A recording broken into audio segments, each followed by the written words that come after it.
Praise the Lord. கர்த்தருடைய பரிசுத்த நாமத்துக்கு மகிமை உண்டாவதாக. பிரியமானவர்களே, மீண்டும் இந்த நிகழ்ச்சி மூலமாய் உங்களை நான் சந்திப்பதிலே நான் மிகுந்த மகிழ்ச்சி அடைகிறேன்.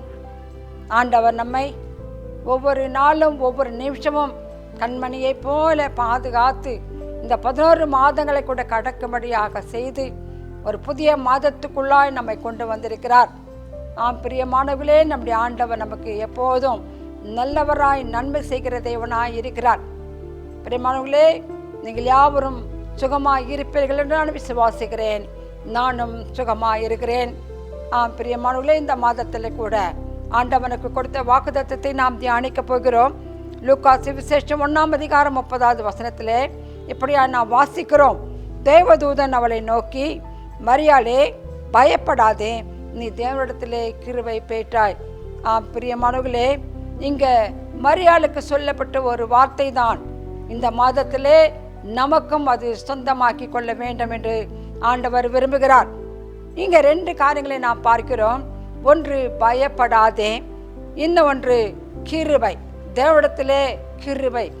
பிரியமானவர்களே, இந்த உலக வாழ்க்கையிலே நமக்கு பல போராட்டங்கள், பல தேவையில்லாத காரியங்கள் நம்முடைய வாழ்க்கையில வரும்போது நமக்கு பயம், கலக்கம் எல்லாமே வரதான் செய்கிறது.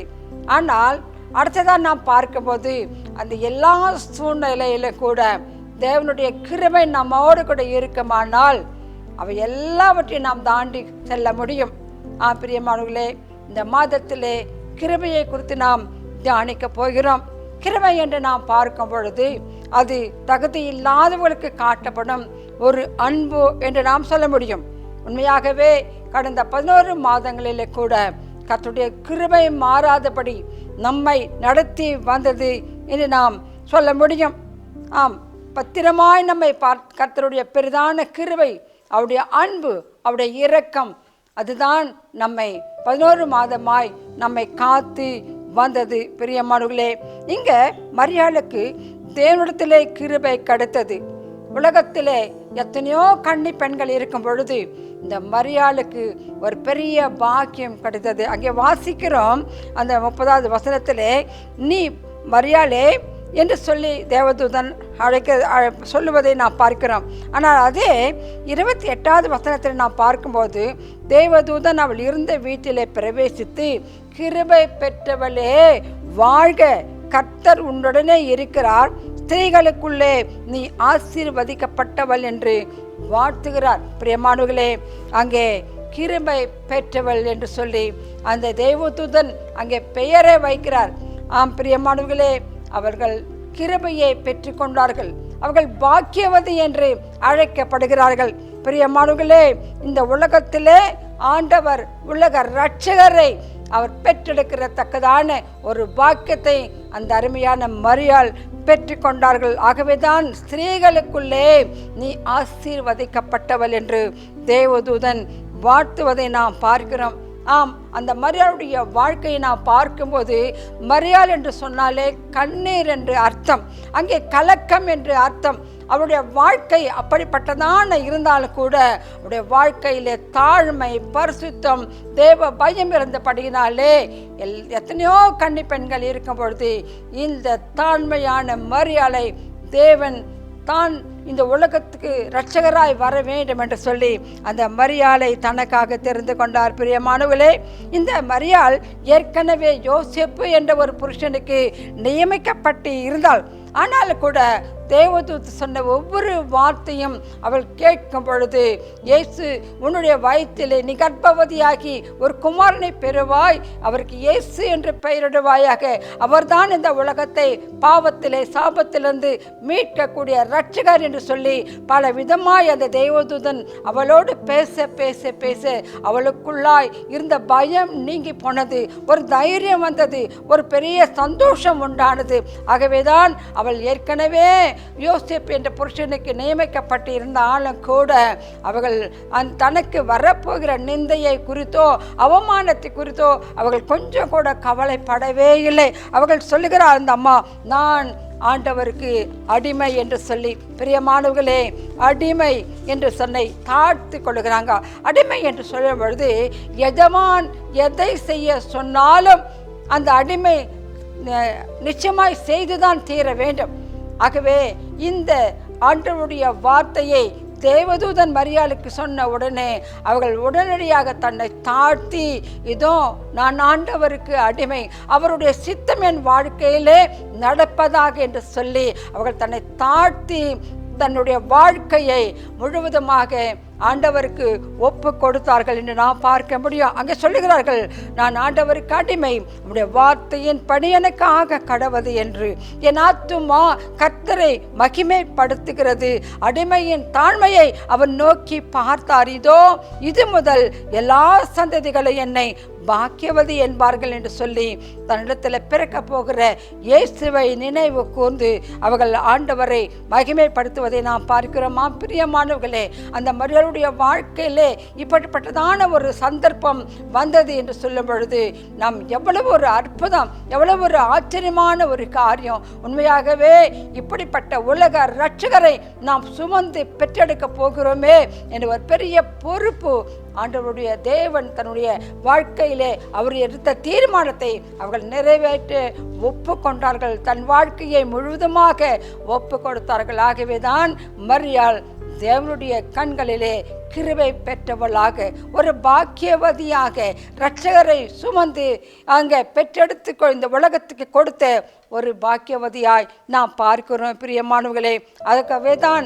கிருபை பெற்றவளே நீ வாழ்க என்று சொல்லி தேவ கிருபை உன்னோடு என்னோடு கூட இருக்குமானால் நாம் எல்லாவற்றையும் சாதிக்க முடியும். பிரியமானவர்களே, அந்த கிருபை தான் நம்ம இம்மட்டுமாய் நடத்தினது. மரியாளுக்கு கிடைத்த கிருபை இந்த நிகழ்ச்சியை பார்க்கிற உங்களுக்கும் எனக்கும் கூட கிடைப்பதாக.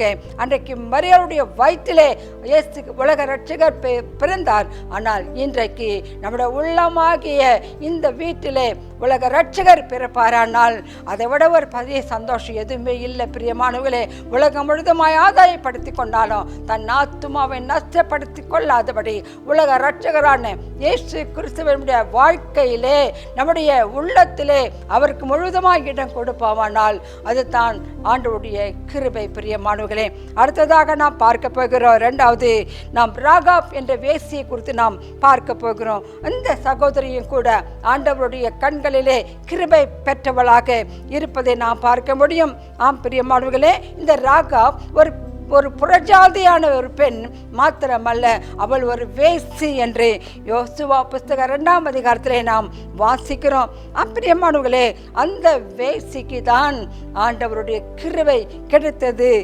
பிரியமானவர்களே, இந்த ராகாப் என்ற வேசி வானத்தையும் பூமியையும் உண்டாக்கின கர்த்தரையும் அவருடைய ஜனங்களாகிய இஸ்ரவேல் ஜனங்களையும் அவள் ரொம்ப அதிகமாய் நேசிக்கிறாள் என்று நாம் அங்கே வாசிக்க முடியும். பிரியமானவர்களே, ஒவ்வொரு அந்த எகிப்து தேசத்திலிருந்து அந்த இஸ்ரவேல் ஜனங்கள் புறப்பட்ட நாளிலே அந்த வழியெல்லாம் நடந்த அற்புதமான காரியங்கள், இஸ்ரவேல் ஜனங்களை அவர் எப்படியெல்லாம் நடத்தி கொண்டு வந்தார் என்றெல்லாம் இந்த ராகாப் என்ற வேசி அந்த எரிகோ பட்டணத்திலே, எரிகோ தேசத்திலே அவள் வாழ்ந்து கொண்டு இருந்தாலும் கூட ஜனங்களை குறித்துதான வழிநடத்துதலை குறித்தும் ஆண்டவருடைய அற்புதங்களை குறித்தும் அவள் கேள்விப்பட அந்த 2ஆம் அதிகாரத்தை அவள் அழகாய் சொல்லுவதை நாம் வாசித்து தெரிந்து கொள்ளலாம். நாங்கள் அதை கேள்விப்பட அந்த ஆண்டவர் மேலே அவளுக்கு அளவில்லாத அன்பு, அளவில்லாத ஒரு நம்பிக்கை, விசுவாசம் உண்டானது. இவர்தான் உலக இரட்சகர், இவரை போல வேறு பெரிய ஆண்டவர் யாருமே இல்லை என்று சொல்லி அவருடைய உள்ளத்திலே அந்த ஆண்டவருக்கு இடம் கொடுத்தாள். பிரியமானவர்களே, அவள் வாழ்க்கையோ இருளான வாழ்க்கை, பாவமான ஒரு வாழ்க்கை, வேசியாய் இருக்கிறாள். ஆனாலும் கூட அந்த ஆண்டவர், பரிசுத்தமான ஆண்டவரை அவள் அறிந்து கொண்டாள், அவள் தெரிந்து கொண்டாள். தன்னுடைய வாழ்க்கையிலே அவள் ஏற்றுக்கொண்டு தன்னுடைய வாழ்க்கையை முழுதுமாக அந்த ஆண்டவருக்கு அர்ப்பணித்தாள் என்று நாம் சொல்ல முடியும். பிரியமானவர்களே, அங்கே நாளுக்கு நாள் அவருடைய விசுவாசம் பெருகி கொண்டே இருந்த வேளையிலே அங்கே யோசுவா 2 மனுஷர்களை, வேவுக்காரர்களை அங்கே இடத்துக்கு அனுப்புவதை நாம் பார்க்கிறோம். கடைசியாய் அந்த 2 மனுஷர்களும் போய் அந்த வேசியின் வீட்டுக்கு அவர்கள் போகும் பொழுது அந்த நேரத்தில் கூட அந்த ராஜா அனுப்பின ஆட்கள் அவர்களை தேடிக்கொண்டு வருவதை நாம் அங்கே வாசிக்க முடியும். அந்த சூழ்நிலையில் கூட அந்த 2 பேரையும் அவள் காட்டி கொடுக்கவில்லை. அவள் தன்னுடைய வீட்டிலே வைத்து ஒளித்து வைத்து அவர்களை காப்பாற்றினாள் என்று நாம் பார்க்கிறோம். காரணம், அவர்கள் தேவனுடைய ஜனங்கள், அந்த கர்த்தருடைய பிள்ளைகள், அவர்களை நாம் காப்பாற்ற வேண்டும் என்று சொல்லி அவள் நேசித்தாள், பாதுகாத்தாள் என்று சொல்லி. ஒருவேளை இந்த விஷயம் ராஜாவுக்கு தெரியுமானால் அவளையும் அவருடைய குடும்பத்தாரையும் கூட கொடூரமாக சித்திரவதை செய்து கொண்டிருக்கலாம்.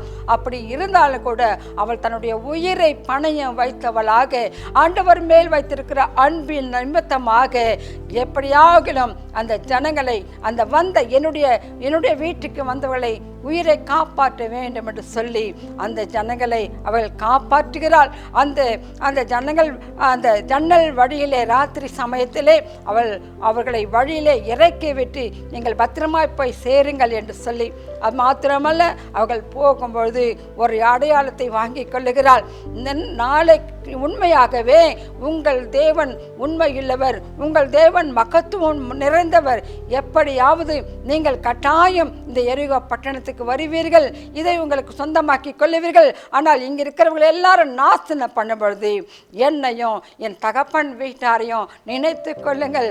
உங்கள் ஜீவனை நான் காப்பாற்றினேன், அதற்கு பதிலாக என் ஜீவனும் என் தகப்பனுடைய குடும்பத்தாருடைய ஜீவனையும் நீங்கள் பாதுகாக்க வேண்டும் என்று சொல்லி அவரிடத்தில் கேட்கும்போது அவர்கள் ஒரு சிவப்பு நூல் கயிற்றை இந்த ஜன்னலில் கட்டி வைக்கும் பொழுது அந்த அடையாளத்தை பார்த்து உன்னையும் உன் வீட்டாரையும் நாங்கள் பாதுகாப்போம் என்று சொல்லி வாக்கு கொடுத்தாங்க. பிரியமானவர்களே, அன்றைக்கு ராகாப் வேசியாக இருந்தாலும் கூட, பாவ இருளில் அவள் வாழ்ந்து கொண்டிருந்தாலும் கூட, ஜீவனுள்ள தேவன் யார், ஜீவனுள்ள தேவனுடைய ஜனங்கள் யார் என்று அவள் கேள்விப்பட்டாள், விசுவாசித்தாள், அந்த தேவனை ஏற்றுக்கொண்டாள். பிரியமானவர்களே, தன்னுடைய வாழ்க்கையில இருந்த பாவங்கள் எல்லாம் மன்னிக்கப்பட்டு தேவ கிருபை அவளுக்குள்ளாய் வந்தது. இன்றைக்கும் கூட அந்த ராகாப் சந்ததி இஸ்ரவேல் ஜனங்கள் மத்தியிலே அவள் வாழ்ந்து கொண்டிருக்கிறார்கள் என்று சொல்லி நாம் பார்க்க முடியும். அது மாத்திரமல்ல பிரியமானவர்களே, இயேசு கிறிஸ்துவின் வம்ச வரலாறு மத்தேயு சுவிசேஷம் 1ஆம் அதிகாரத்திலே நாம் பார்க்கும் பொழுது அவளுடைய அந்த அட்டவணையிலே அவருடைய பெயரும் அங்கே வருகிறது. பிரியமானவர்களே, 1ஆவது அதிகாரம் 5வது வசனத்தை பாருங்கள். ஈனமான தொழிலே இருந்த வேசியாய் வாழ்ந்த அந்த வாழ்க்கையை விட்டு அவள் மனம் திரும்பி இஸ்ரவேலரோடு கூட சேர்ந்து இஸ்ரவேலில் உள்ள யூதா கோத்திரத்து பிரபுவாகிய சல்மோன் என்பவரை மணந்து கொண்டார்கள். அந்த சல்மோனுடைய மகன் தான் போவாஸ். அந்த போவாசும் ரூத்தும் பெற்றெடுத்த மகன் தான் அங்கே ஓபேத்தினுடைய மகன் தான் ஈசாயினுடைய மகன் தாவீது வம்சத்திலே யூத ராஜசிங்கமாய் நம்முடைய ஆண்டவர் இயேசு கிறிஸ்து பிறந்தார். பிரியமானவர்களே, ஒரு வேசி ஆனால் கூட உன்னதமான ஆண்டவர் என்று தெரிந்து மனம் திரும்பி இயேசுவை ஏற்றுக்கொண்டதினாலே தேவ கிருபை அவருடைய வாழ்க்கையிலே வந்தது. பிரியமானவர்களே, இயேசு கிறிஸ்துவினுடைய வம்சா வழி அந்த வரலாறிலே அவள் இடம் பெற்றாள். அது மாத்திரமல்ல, எபிரேயர் 11ஆம் அதிகாரத்திலே விசுவாச வீரருடைய பட்டியலிலே நாம் பார்க்கும்போது அங்கேயும் கூட அவருடைய பெயர் வருகிறது. விசுவாசத்தினாலே ராகா அங்கே ஜனங்களை ஏற்றுக்கொண்டு அந்த ஜனங்களோடு கூட அவள் சேதமாகாது இருந்தாள் என்று சொல்லி நாம் பார்க்கிறோம். மாத்திரமல்ல பிரியமானவர்களே, விசுவாசத்தை அந்த கிரையின் மூலமாய் அவள் வெளிப்படுத்தினாள் என்று கூட நம்ம பார்க்கிறோம். பிரியமானவர்களே, ஆகவே நாம் கூட மரியாள் தேவ கிருபையை பெற்று கொண்டார்கள். அங்கே தன்னுடைய வாழ்க்கையை அர்ப்பணித்து உலக இரட்சகரை பெற்றெடுத்தார்கள். அது மாத்திரமல்ல, ராகாப்பை குறித்து பார்க்கும்போது அந்நிய தேசத்து பெண்ணாய் இருந்தாலும் கூட, வேசியாய் வாழ்ந்து கொண்டிருந்தாலும் கூட, உலக இரட்சகர் அவர்தான், ஜீவனுள்ள தேவன் அவர்தான் என்பதை அறிந்து கொண்டு தன்னுடைய வாழ்க்கையை மாற்றிக்கொண்டு ஆண்டவருக்கு இடம் கொடுத்ததினாலே இன்றைக்கும் அவருடைய பெயர் விசுவாச வீரர் பட்டியலிலே வந்திருக்கிறது. மத்தேயு சுவிசேஷம் 1ஆம் அதிகாரத்திலே இயேசு கிறிஸ்துவின் வம்ச வரலாறிலே ஒரு சரித்திரத்திலே அவருடைய இடம் பெற்று விட்டார்கள். பிரியமானவர்களே, இதுதான் கிருபை. தகுதி இல்லாதவர்களுக்கு காட்டப்படுவது தான் கிருபை. பிரியமானவர்களே, இந்த 2 பேருடைய வாழ்க்கை நமக்கு ஒரு சவாலாக இருக்கிறது. நாம் கூட இந்த வருஷத்தை முடிக்க வேண்டிய கடைசி மாதத்தில் வந்திருக்கிறோம். நம்மை சந்தித்த தேவ கிருபை நம்மளை எப்படி கிரியை செய்கிறது, நாம் எப்படி வாழ்ந்து கொண்டிருக்கிறோம், நம்முடைய வாழ்க்கையை முழுதுமாய் அர்ப்பணித்து இருக்கிறோமா? இந்த வருஷத்தை முடிக்க வேண்டிய கடைசி மாதத்திலே ஒருமுறை கூட நாம் சிந்தித்து பார்த்து மரியாதை போல ராகாபை போல இன்னும் கூட விட வேண்டியவர்களை விட்டு நாம் பிடிக்க வேண்டியவர்களை பிடித்து கொண்டு இயேசு கிறிஸ்துவுக்குள்ளாக நம்முடைய முற்றிலுமாய் ஆவி ஆத்மா சரீரத்தை அவருக்காக நாம் சமர்ப்பித்து வாழ்வோம். ஆண்டவர் இந்த வசனங்களை ஆசீர்வதிப்பாராக. நம் தலைவணங்கி நாம் ஜெபிப்போம். ஸ்தோத்திரம் கர்த்தாவே, நன்றியோடுமை துதிக்கிறோம். தர்மையான வேலைக்காய் நன்றி செலுத்துகிறோம். இந்த வார்த்தையை, இந்த நிகழ்ச்சியை பார்த்து கொண்டிருக்கிற ஒவ்வொருவரையும் தெய்வ பிள்ளைகளை என் தேவன் ஆசீர்வதிப்பீராக. இசப்பா, உண்மையாகவே 11 மாதங்களாய் காத்து வந்தவர் இந்த கடைசி மாதத்தில் கூட நம்முடைய கிருபை ஒவ்வொருவரையும் சூழ்ந்து கொள்ளட்டும், நம்முடைய கிருபை பாதுகாத்து கொள்ளட்டும். என் கிருபை போதும் என்று சொன்னீங்களே, அந்த கிருபை இந்த மாதமெல்லாம் ஒவ்வொரு தேவ பிள்ளைகளோடு கூட இருந்து வழிநடத்தி எல்லா தேவைகளையும் சந்தித்து எல்லா விதமான ஆண்டவரை இந்த மாதத்தின் கடைசியிலே இருக்கிறபடியினாலே முற்றிலுமாய் உமக்காய் அர்ப்பணித்து வாடுகிற ஒரு வாழ்க்கையை கூட ஒவ்வொருக்கும் தந்து வழிநடத்துவீராக. இயேசு கிறிஸ்துவின் இன்ப நாமத்திலே ஜெபிக்கிறோம் பிதாவே. ஆமேன், ஆமேன், ஆமேன்.